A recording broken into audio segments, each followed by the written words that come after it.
Hello there, everybody. Welcome back to another edition of the Sheehan Show here on Sherdog.com, and we are talking bets today on the betting show with a massive PFL event headlining, I suppose, the weekend in the world of mixed martial arts. No other massive mixed martial arts on this week. We've no UFC, we've no Bellator or anything like that, so great weekend for the PFL. I believe it's Thanksgiving is in America. Maybe not a great weekend for the PFL, but a great weekend maybe worldwide for the PFL in terms of they are the only show in town here. And if you want mixed martial arts, well, you've got it, and you've only got it with the PFL. So for me, that can only be a good thing for the PFL this weekend, and we will see how it goes for them. So all my 5 bets this weekend are from the PFL, and it's been an interesting ride.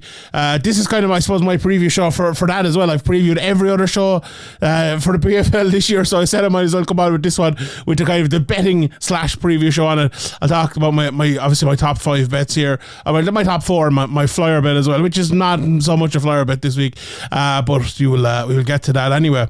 Before we do, I suppose I mentioned the last couple of times we were talking about the whole James Krause thing and all of that, with, you know, the fact that, well, I suppose since the last time I spoke about it, I suppose the reports coming out about, and you saw that, was it Miles John, the fighter in the UFC, said James Krause was not allowed in his corner, and we all know, you know, heard about what the fight, a couple of weeks before happened, you know, the guy coming in injured and all of that.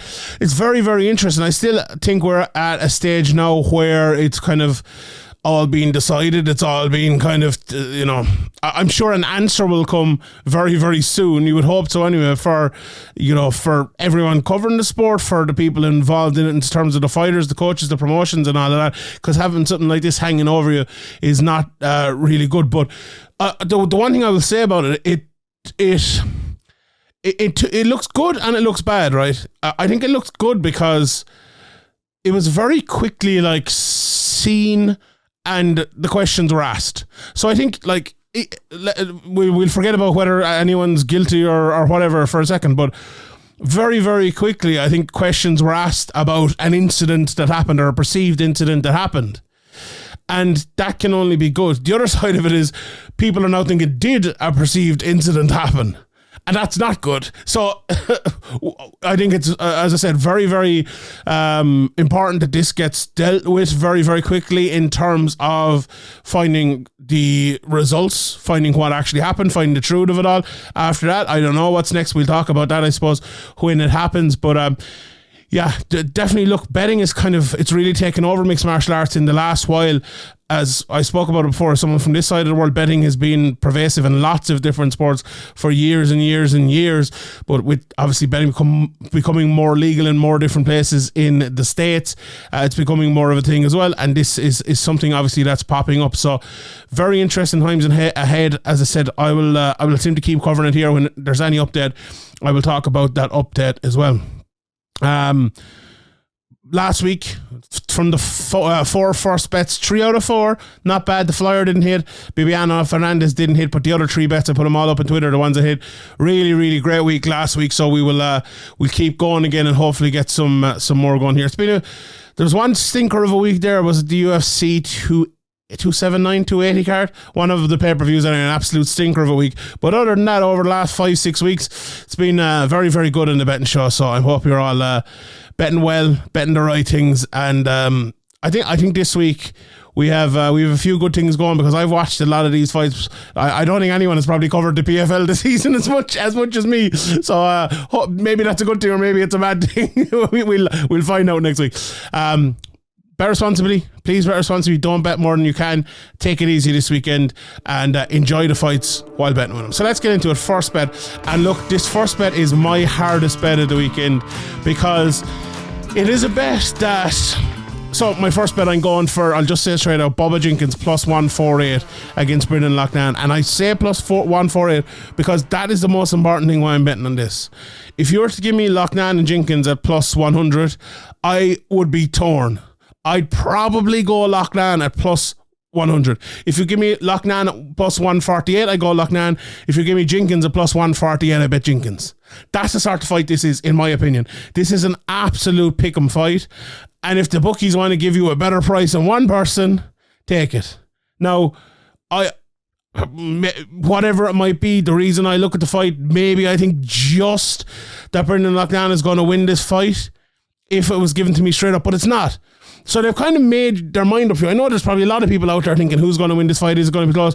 Maybe if you favour wrestling, you might look at Bubba Jenkins and say, look, he's out-wrestled some good guys recently. He out-wrestled Ryoji Kujo last time out, made it look really, really easy, and has done it to other guys as well. You look at Loughnanbe, maybe if you're looking at it from the other side and you say, well, Loughnanbe has very good anti-wrestling. Look what he did to Chris Wade. Look at what he has done to other guys over the last few years. There's arguments there in both ways, and none of those two people, if they argue the opposite ways there, are wrong. One of them will be wrong, maybe, if it comes down to that. Maybe it doesn't come down to that, but they could be wrong come next week. But for me, I've thought about this fight over and over and over, and I find it very hard to pick who's going to win. Really, really hard. And the fact that the bookies line is that wide, and let me just check, because I wrote this down last night, so let me just check if it's the same now. It's just actually plus 155 for Jenkins now here, and a couple of lines. Do you know what? It goes from like plus 120 to plus 155. It's one of those fights. It really, really is one of those fights. But Jenkins being the plus money, I think, is the deciding factor. If you're betting on this fight, maybe avoiding it's the best way to do it. Maybe avoiding it is. But I think, like, as I said, you give me that price in either of them and you have to take it. You don't have to take it, but you know what I mean. If you're betting on it, if you want to make a bet on it, that is the side to go to, because to me, it's a flip of a coin. Like, to me, I think Brendan Loughnanbe just looks so phenomenal in his last fight. That's the reason, if you were to give me a straight up bet, that I go for him. Look, Bubba Jenkins has looked phenomenal in his last few fights. Loughnanbe had troubles with injuries, and that Ryoji Kujo fight wasn't the best display in the world. He'll probably tell you himself he was lucky to get out of that one with the win, with the almost no contest at the end, went to the judges after the third round had started, and so look, I break it down to you this way. If Jenkins can take Loughnanbe down and keep taking him down over and over and over and over, I think he'll win the fight. If Loughnanbe can stop that takedown and get his striking going, I think he'll win the fight. And if he can obviously stop the takedown over and over and over and over again, no, God, just stop it once. You're going to have to continue to do it. Now, if Loughnanbe is taken down once, is the fight over? No. If Loughnanbe keeps the fight on the feet and Jenkins is getting kind of beat up for one round, is the fight over? No. Like, Loughnanbe can wrestle, Jenkins can strike. I think one guy is better at wrestling, one guy is better at striking, and it could come down to anything here. Like, I talked last week about the Nemkov versus Corey Anderson fight and how that came down to transitions. The first fight came down to transitions, and you watched the second fight as well. And say you watched the first fight and it was 1-1 going into the third round. Anderson won the transition in the third round and was going to win the third round. Won the winning in the first round was transitions, the winning in the second round was transitions, and then you come into the second fight, Nemkov wins all the transitions and just dominates the whole fight. It's something as simple as that. It's obviously not simple, but the transitions here are going to be huge as well. Let's say Jenkins goes in for like a big double leg. He doesn't get it, but he kind of not necessarily pulls guard, but pulls up like on one leg, kind of just dumps his weight on top of that leg of Loughnanbe, and Loughnanbe has to like push the head down. He has to push his own hips down. Let's say Jenkins gets in low, and it's a transition that lasts maybe 45 seconds or something like that. Whoever comes out on top of that could be the win and loses the round, could be the win and losing of the fight. It's little things, little movements, little integers like that, which I think will really decide this fight. And to me, it's, fight of the weekend, the closest fight of the weekend, but that line is too wide. I really believe plus 155, plus 148, as I saw it here, the first time I looked at it, that to me is too wide. This should be minus 110, plus 100, plus 100, minus 110, plus 100, minus 120 type of job. This is too much of a line. And when you look at that, you have to go Bubba Jenkins. As I said, straight up, maybe you go Loughnanbe, but I'm going Jenkins with that. All right, second bet of the week.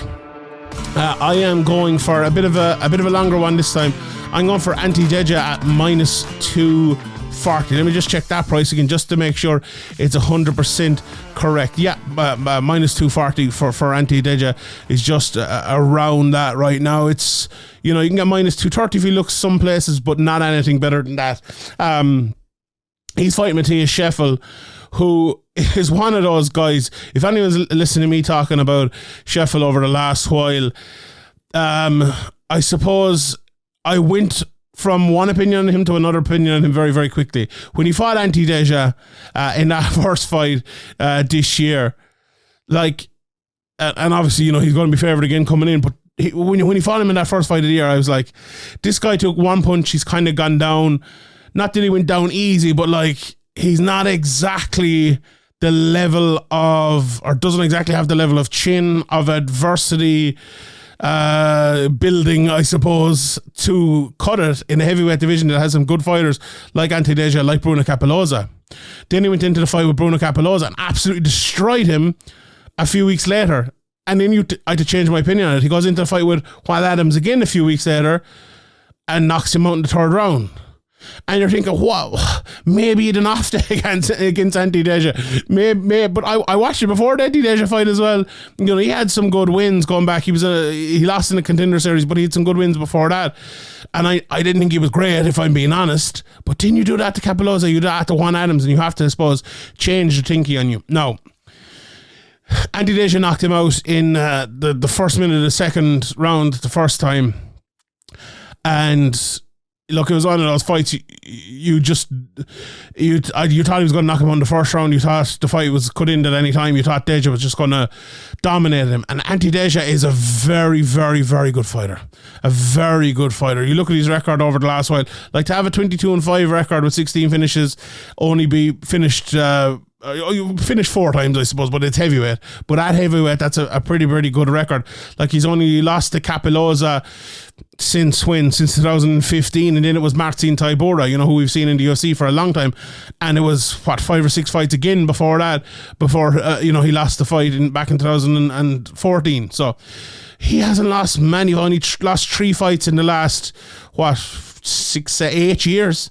That's not many at heavyweight, if we're being honest. He's beaten the likes of Denis Gastelov. He's beaten Renan Ferreira here recently, and he's beaten Scheffel, I suppose, earlier on this year. You look at him, you see that Croatian flag here up. Where is it? Here? That's right. Which one? There on Sherdog. And you think, okay, this guy is going to be a knockout artist. This guy's going to be a kickboxer, and he can kickbox, there's no doubt about it. He has 10 wins via knockout, but he's a very, very, very good wrestler as well, a tremendous wrestler, and I think that's what's going to happen here. I think he's going to try to take Scheffel to the ground, even though he knocked him out the last time. I think Delija is one of those guys that really mixes his striking and wrestling well, but it's probably 3 parts wrestling to 1 part striking when he's at his very best, when he's fighting the best guys in the world. He's fighting for $1 million here over 5 rounds. That's a very important thing as well when we're talking about all these bets. These are over 5 rounds. So that's a really, really big thing and a really big part of this. The fact that it is 5 rounds, the fact that that $1 million is on the line as well. That could make someone even better, or it could make someone a lot worse. And we really, when you're looking at bets, that has to be part of it. It really does have to be part of it. Like, someone could be a very, very good fighter for 2 rounds, 3 rounds. It could be a fast starter, and by the time 4 and 5 goes, there might be 3-4 rounds ahead. But what good has been 3 or 4 rounds ahead if you're tired and you get submitted or you get finished in the 4th or 5th round? So all these things have to be taken into account. For Ante Delija, I think he is the better cardio. I think he's the better striking. I think he's the better wrestling. I think he's the better jiu-jitsu. I just think he's the better fighter in all areas. But I will not write off Matheus Scheffel ever again, never again, because he's proven he is a good fighter.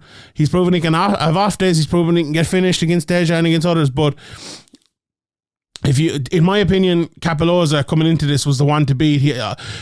I don't know if it's still the case, but he was the best heavyweight in the PFL. He would have been here only for an injury, and Scheffel was lucky to get back in. He was out of the competition, so he comes back in, and very, very interesting here. But I think Delija will win it.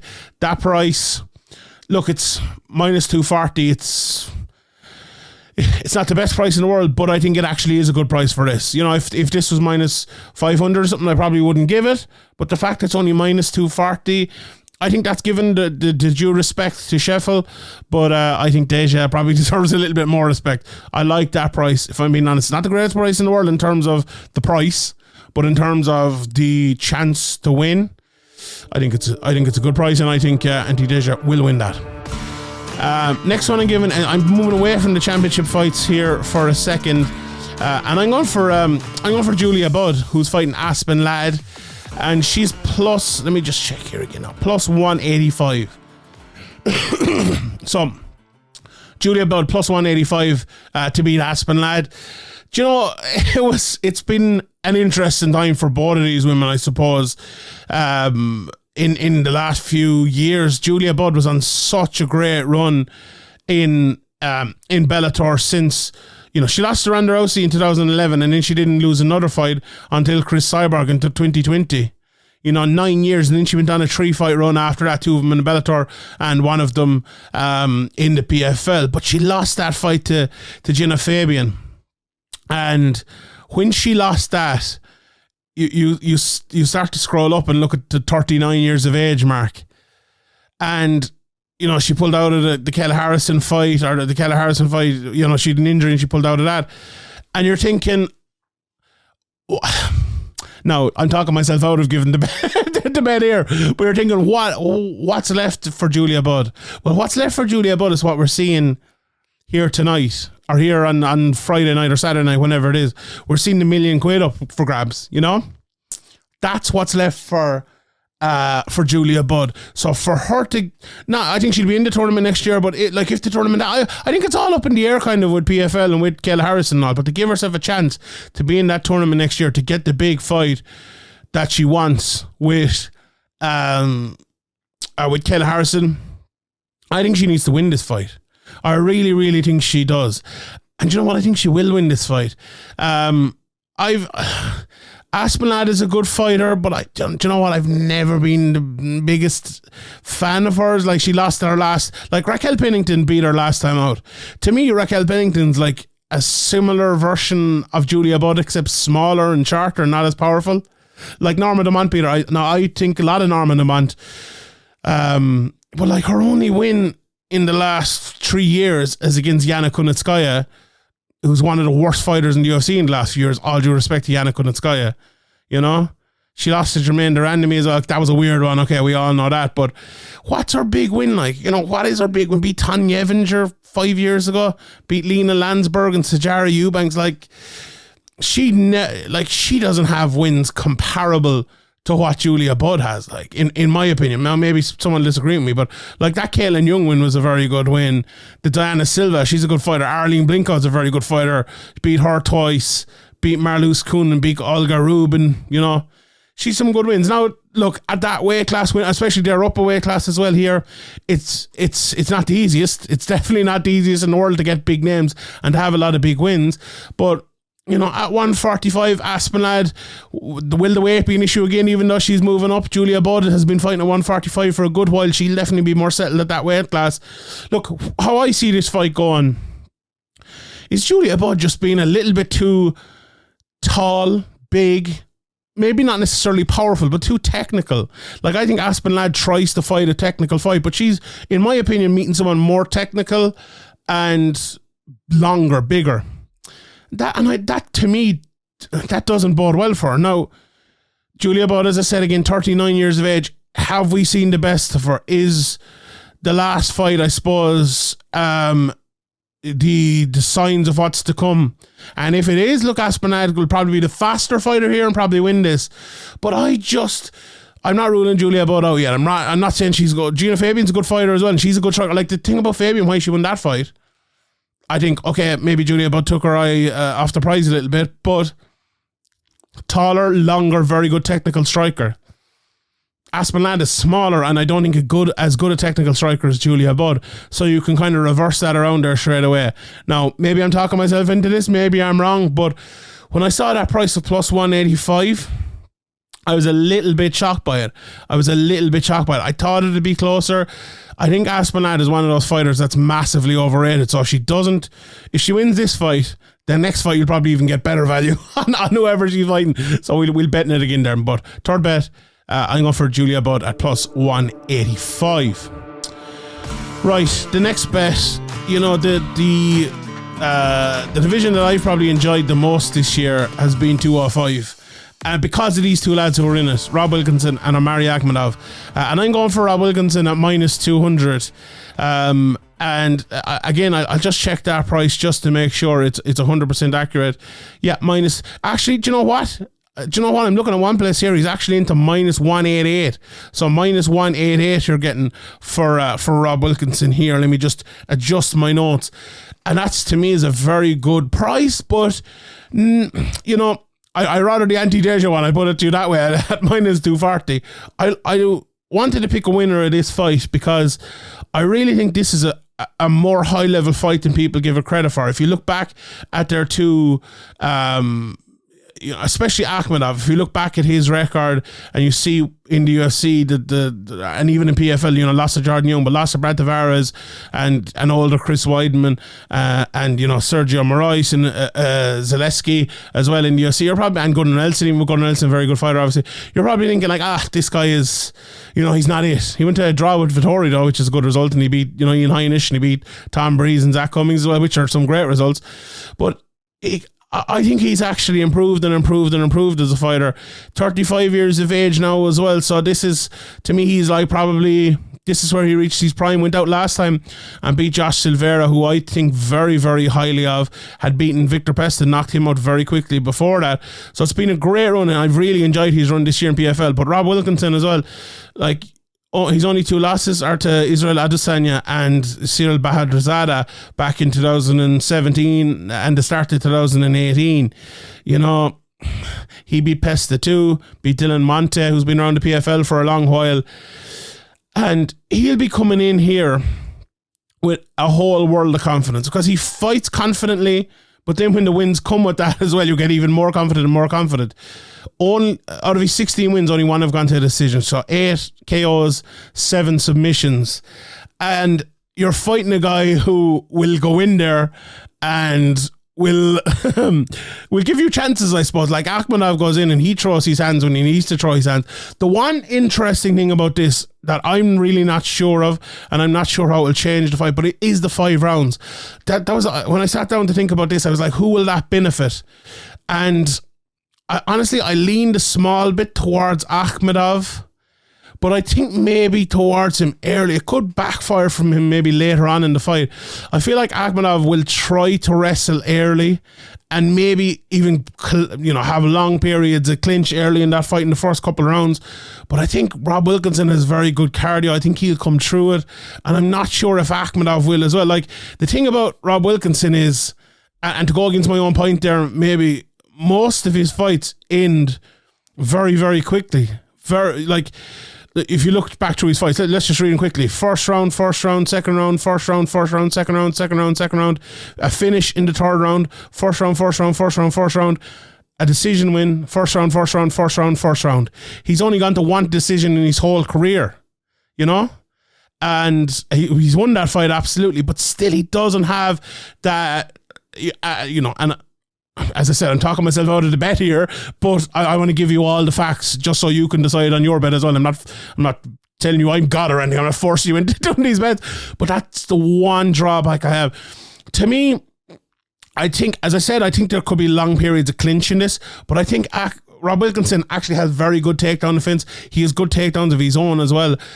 And I think if Akhmedov tries to wrestle, now, these are famous last words, but I think Wilkinson will have enough to stop him and to scupper him and force Akhmedov to, I suppose, display more energy than he would want to in this one. So, for that reason, I think the biggest, and the striking as well, and look, Akhmedov has been knocking lads out left, right and centre, and so has Wilkinson. I think Wilkinson is a better striker, smooth, more powerful. Akhmedov has power as well, but give me Wilkinson, in a striker matchup between the two of them. And look, that's basically it. I think he's a better striker. I think he's a more powerful striker. I think he will not allow it to be a total wrestling match.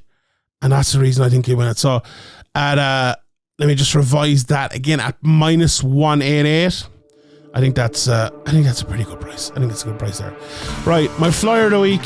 I'm going for Gleison Tibau to beat Magomedkerimov at +330 in this one. Now, you might call me crazy here, and you know what? I am a little bit crazy, but just every time what do you think? You're listening to this, leave in the comment section below. What do you think? The first thing you think of when you think Gleison Tibau? Well, when I think Gleison Tibau, I think Khabib Nurmagomedov, you know? And I think those unbelievable, that unbelievable fight where he just stopped takedown after takedown after takedown and, you know, was really, really good there. You look at his record, he's had so many fights. He's only been submitted twice in his career, you know, and that shows, I suppose, how good he is on the ground. 15 submission wins of his own. So he's very good there. If the fight goes to decision, you know, he's won 18 times. He has lost 9 decisions, so he is the type of fighter who drags fights out and can go, you know, long ways. Okay, most of them, if not all of them, are 3-round type of fights. And this is 3 rounds as well, if I'm not mistaken. Let me just check here for prosperity. But it is, because it's not a one of the main title fights in this. So it is 3 rounds. Do you know what? Magomedkerimov is a very, very, very good fighter. But I think in the last while, like Ray Cooper beat him, he arrived late, I suppose, you know, with the whole war in Russia thing and all this year. And look, he beat Danilo Taylor. Didn't look amazing in that first round, if memory serves me correctly. And I just think, like, look at what Ray Cooper did to him. He kept safe, I suppose, or tried to, when the takedowns came, he tried to fight off the takedowns, and then the fight got to the standing, and he landed the big shot and he knocked him out.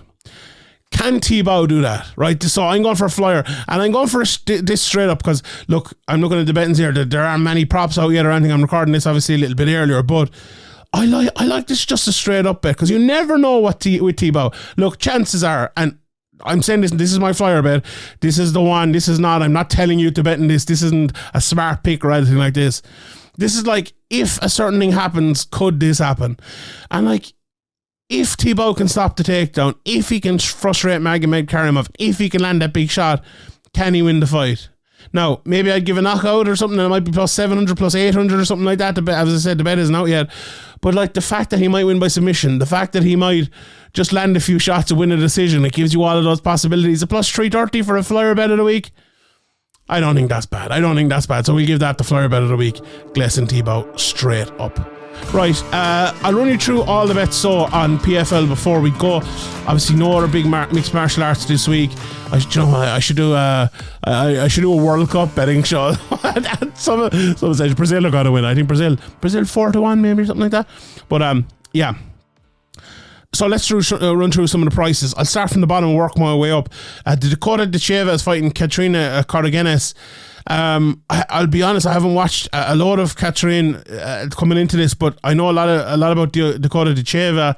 Watched her a few times. Obviously, she's very new in her career still, but -350 there. Look, she looks like such a phenom. You would think that's probably a good price, and you'd probably think that's the way to go in this fight, and you know that probably is the way to go. Tibau and Magomedkerimov then, as I said, +330 for Tibau, -410 for Magomedkerimov. We've obviously talked about that. The other one I was looking at from my flyer of the week is Jeremy Stephens against Nathan Schulte. Now, I think Schulte, the fact that he bounced back in his last fight, let me just check exactly who it was there against Martin Hell. Yeah, that was a good performance and a good win by him. You know, he lost Oban Mercier. He lost to Martin Hell as well last year, and I was kind of thinking to myself, maybe it's time for Nathan Schulte to move on. But I think he showed in that last Martin Hell fight that there's still a bit to come from him here. He isn't finished the PFL yet. And look, Jeremy Stephens still has a lot to prove. You know, he really has a lot to prove in terms of, I suppose they have lots of fighters for next year's tournament and will with the European series and all starting. Do they want to keep him around? Do they want to put him in that tournament? Or what do they want to do with him? So, you know, +320 for Jeremy Stephens. I do like Nathan Schulte. I think he'll just be too strong of a wrestler. -390 and a very good all-round fighter as well.